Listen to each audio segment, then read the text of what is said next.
Assalamu alaikum students, this is Dr. Asir Ajmal with lecture 44 of Forensic Psychology.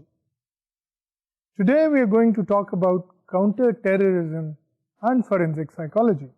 But let's have a quick recap of what we discussed in the previous lecture.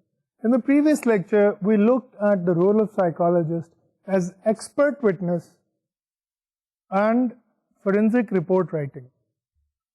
تو اس میں ہم نے آپ سے جو اہم باتیں کی تھیں اس میں نمایاں یہ ہیں کہ ایکسپرٹ وٹنس جو ہوتا ہے اس کی ڈیوٹی کورٹ کو رپورٹ دینا ہوتا ہے. وہ کورٹ کے لیے وٹنس ہوتا ہے. اس سے ہو سکتا ہے کہ وکیل صفائی نے ہائر کیا ہو یا وکیل استغاثہ نے ہائر کیا ہو. اگر کوئی کسٹڈی کیس ہے تو ہو سکتا ہے کہ باپ کے وکیل نے اسے ہائر کیا ہو یا ماں کے وکیل.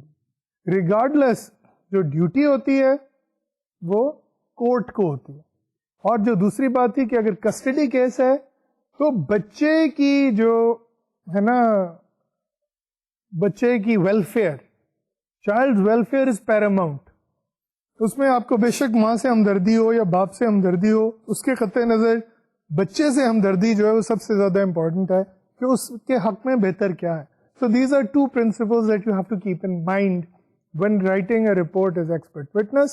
Okay, first and foremost, your duty is to the court, and if the case involves a child, then you have to think of the child's welfare first before anybody else, because the child cannot speak for himself and child does not have a lawyer.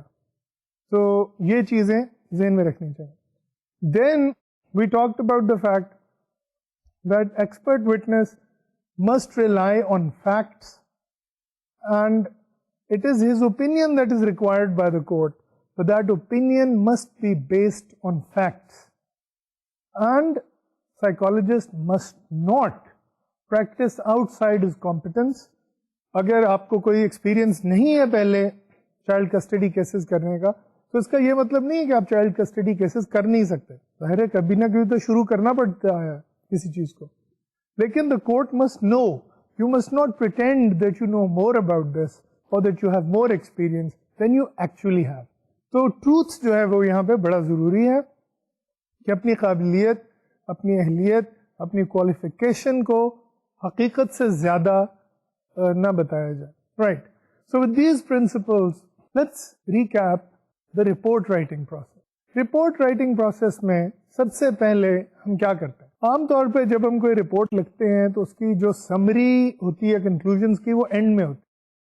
لیکن جب ہم ایک court کے لیے report کرتے ہیں تو summary of conclusions it's usually 1 or 2 pages at the most, and it is at the beginning of the report. Summary of conclusions should be at the beginning of the report, جس میں important facts of the case as well as opinion, professional opinion and conclusion reached by the psychologist as a result of the assessment. یہاں پہ آپ اسے summarize کر دیتے. Then you look at instructions. کہ آپ نے instructions آپ کو ملی کیا ہیں کورٹ سے, تو وہ بھی آپ کا لکھنا. حالانکہ کورٹ کو پتا ہے کہ انہوں نے آپ کو کیا instructions دی ہیں, رپورٹ میں ان instructions کو من و ان بیان کر دینا, the way they were given to you. اچھا, بعض اوقات کورٹ اورل انسٹرکشنز بھی دے دیتے. تو ریٹن انسٹرکشنز دی ہیں تو کورٹ نے اس کے ساتھ کچھ اورل انسٹرکشنز بھی دے دی ہیں, وربلی بھی کچھ کہہ دیا ہے. تو آپ آنریبل جج کی جو اورل انسٹرکشن ہے اس کو بھی وہاں پہ ڈاکیومنٹ کریں گے کہ ان ریٹن انسٹرکشنز کے علاوہ the honourable court has instructed me to also look at these points. Then you talk about issues کہ اچھا اب ان انسٹرکشنز میں کن ایشوز کو ایڈریس کیا گیا ہے اور اس کے نتیجے میں آپ نے کن سائیکولوجیکل ایشوز کو ایڈریس کیا. So issues are actually what we would consider a step between the instructions and your assessment process. Then you write a brief curriculum vitae. Brief curriculum vitae آپ کیوں لکھتے ہیں؟ سی وی اپنا ایک مختصر اس کی ورژن کیوں دیتے ہیں؟ یہاں پہ آپ صرف اپنا نام اور ڈیزگنیشن نہیں لکھتے بلکہ اس کے ساتھ اپنی کوالیفیکیشن، اپنی پروفیشنل کوالیفیکیشن. کہ دیکھیں نا، ہو سکتا ہے کہ ایک شخص سائیکالوجسٹ ہو لیکن اس کا کوئی پروفیشنل اس کے پاس لائسنس نہ ہو, سرٹیفکیٹ نہ ہو یا ٹریننگ نہ ہو to do that particular work, so that psychologist should not be doing this kind of report writing. تو یہاں پہ آپ نہ صرف اپنی ڈگری, ایجوکیشنل ڈگری لکھتے ہیں, بلکہ اپنی پروفیشنل کوالیفیکیشن اور ٹریننگ کا ذکر بھی کرتے ہیں. And then you also talk about the experience that you have in such cases. اگر آپ ایک بگننگ اسٹیج پہ ہیں تو آپ کو مینشن کرنا چاہیے کہ جناب میں نے اس طرح کے کوئی کیسز نہیں کیے, لیکن سائیکالوجی کی اسیسمنٹ میں اور فورینزک سائیکالوجی میں میری اتنی ٹریننگ ہے, میں نے فلاں کورسز کیے ہیں, ان میں ورچوئل یونیورسٹی کا فورینزک سائیکالوجی کا کورس بھی ہے, کلینکل سائیکالوجی کے بھی میں نے کورسز کیے ہیں, and now as a trained clinical psychologist I can do this properly. تو پھر یہ کورٹ کی ججمنٹ ہے, لیکن my advice is if you feel uncomfortable doing something like this, don't try. ٹھیک ہے, بیکاز اس میں بہت سی لوگوں کا مستقبل اس سے وابستہ ہوتا ہے, ان کی جیسے انسینٹی پلیز ہوتی ہیں, ان کی جرم کا تعین کورٹ کو کرنا ہوتا ہے, ان کی ذہنی صحت کا تعین کرنا ہوتا ہے, ان کے ذہنی توازن کا تعین کرنا ہوتا ہے. So if you are not competent just on the basis of 1 or 2 courses, don't try to do court reports.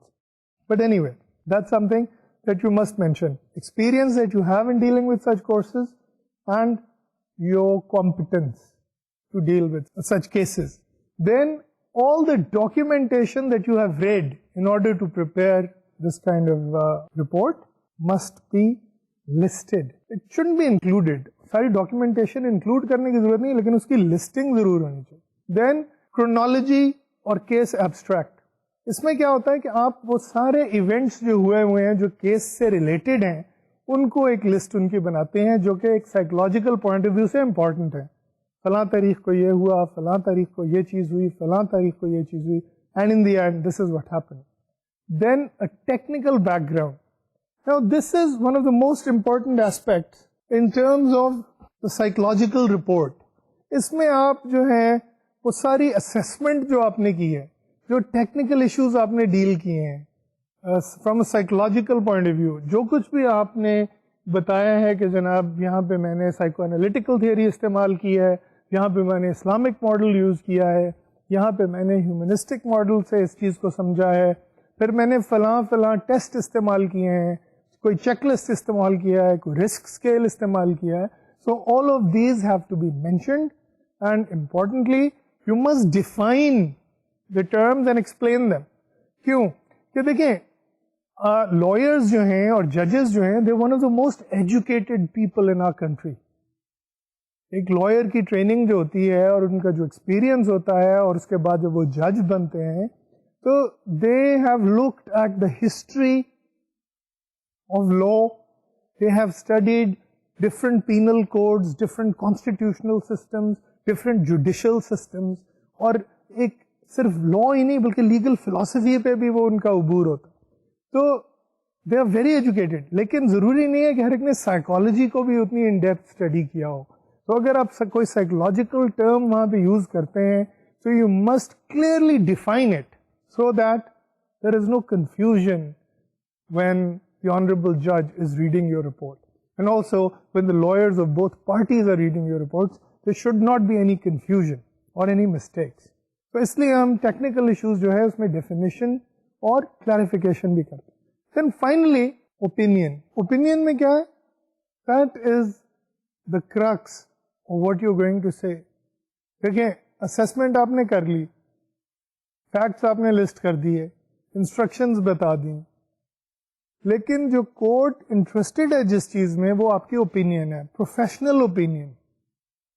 Professional opinion اگر انسینٹی کا کیس ہے تو آپ نے بتانا ہے کہ جناب آپ کے خیال میں جو شخص ہے اس نے کیا انسینٹی کے انڈر کرائم کمٹ کیا ہے, کیا وہ اس کا ذہنی توازن صحیح ہے یا نہیں. اچھا, اب یہ آپ کی پروفیشنل اوپینین ہے. اسی طرح آپ کے خیال میں بچہ ماں کے ساتھ زیادہ بہتر طریقے سے رہ سکتا ہے یا باپ کے ساتھ, یہ بھی آپ کی پروفیشنل اوپینین ہے, but you are basing it on certain facts. Opinion میں آپ ویسے تو اپنی پروفیشنل اوپینین دیں گے, لیکن ساتھ آپ ان فیکٹس کا تذکرہ کریں گے جن پہ بیس کر کے آپ نے یہ نتیجہ نکالا. So the evidence for the opinion is also very important. So یہاں تک آپ کی رپورٹ کا جسٹ جو ہے وہ کمپلیٹ ہو جاتا ہے. Then what you do is you give literature and references کہ جو چیزیں ٹیکنیکل بیک گراؤنڈ میں اوپینین میں جن چیزوں کا آپ نے ریفرنس دیا ہے, جن کتابوں کا آپ نے ریفرنس دیا ہے, جن آرٹیکلس کا آپ نے ریفرنس دیا ہے, جن آتھرز کا آپ نے ریفرنس دیا ہے, ان کی list. So that's also very important because if the court wants to refer to them, they should be able to. And then there is expert's declaration.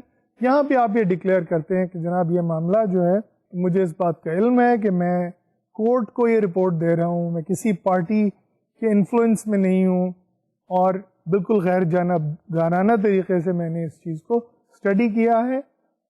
And then you give a statement of truth کہ جو چیزیں بھی میں نے لکھی ہیں میری knowledge کے مطابق, to the best of my knowledge they are true. And then there are appendices میں آپ جو کیس سے ریلیٹڈ ڈاکیومنٹس ہیں یا اور ڈاکیومنٹس آپ نے پڑھی ہیں وہ آپ لگا سکتے ہیں. So that in summary is how you right report for the court. تھوڑے بہت ڈفرینسز اسٹرکچر کے آ سکتے ہیں لیکن مین فارمیٹ جو ہے وہ یہی رہنا چاہیے. کیوں کہ کورٹ جو ہیں جیسے میں نے کہا کہ ان کے پاس اتنا ٹائم نہیں ہے کہ وہ سائیکولوجیکل تھیئریز اور یہ ساری چیزیں پڑھیں.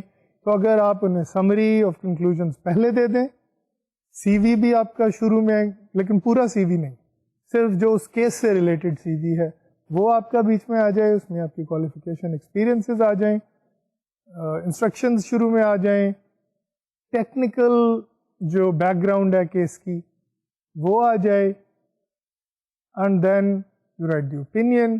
After the opinion you look at literature and references, then there is the expert's declaration, then a statement of truth, کیونکہ یہ ایک لیگل ریکوائرمنٹ. تو جب آپ ایک کورٹ کے ساتھ کام کر رہے ہیں تو آپ کو لیگل ریکوائرمنٹس کو پورا کرنا ہے. And finally you attach appendices. Now we come to the topic of today which is counter terrorism and forensic psychology. اچھا, اب سب سے پہلی بات یہ کہ ٹیررزم کیا ہے, what is terrorism? And even though many definitions are possible, ہمیں یہ سمجھنا ضروری ہے کہ ٹیررزم کا جو لفظ ہے it is used in different political and historical context. ٹھیک ہے, اگر آپ چاہیں تو 2000 سالہ پرانے واقعات میں سے کسی کو لے لیں اور کہیں جی یہ بھی ٹیررسٹ تھا, مزدک بھی ٹیررسٹ تھا, فلاں بھی ٹیررسٹ تھا. You can make up a whole series of instance. لیکن جس کو ہم آج کل ٹیررزم کہہ رہے ہیں وہ ماڈرن ورلڈ کی پیداوار. ٹھیک ہے, کیوں کہ ماڈرن وارفیئر کا نیچر بھی ڈفرینٹ ہے تو ماڈرن ٹیررزم کا نیچر بھی ڈفرینٹ ہے. So let's look at terrorism in the modern context. تو اگر ہم ماڈرن زمانے کے حوالے سے بات کریں تو terrorism originates in communist struggles and freedom fighting. سب سے پہلے سسٹمیٹکلی ٹیررزم کو جو یوز کیا گیا وہ کمیونزم میں یوز کیا گیا اور فریڈم اسٹرگلز میں یوز کیا گیا. اور عام طور پہ بعض اوقات یہ بھی ہوتا تھا کہ یہ کمبائن ہو جاتے تھے, یعنی کہ جو فریڈم فائٹرز کمیونسٹ بھی ہوتے تھے اور فریڈم فائٹرز بھی ہوتے تھے, ان کے ہاں ٹیررزم زیادہ سسٹمیٹکلی اور کامنلی یوز ہوتا تھا. اب آپ ایک سچویشن امیجن کریں کہ ایک ملک ہے وہ کولونیل آکوپیشن میں, تو مین جو کولونیل پاورز تھی وہ یہی تھی, برٹن, فرانس, پورچوگل, ہالینڈ. تو ان کی جو کالونیز تھیں ان میں کچھ لوگ تو پیسفل اسٹرگل کر رہے ہوتے تھے آزادی کے لیے, اور جیسے قائد اعظم محمد علی جناح تھے, he was a firm believer in legal and peaceful struggle for freedom. لیکن دین there were people who believed in fighting in order to win. اچھا, لیکن وہ فائٹنگ جو ہوتی تھی وہ آرمیز کے ساتھ نہیں ہوتی تھی.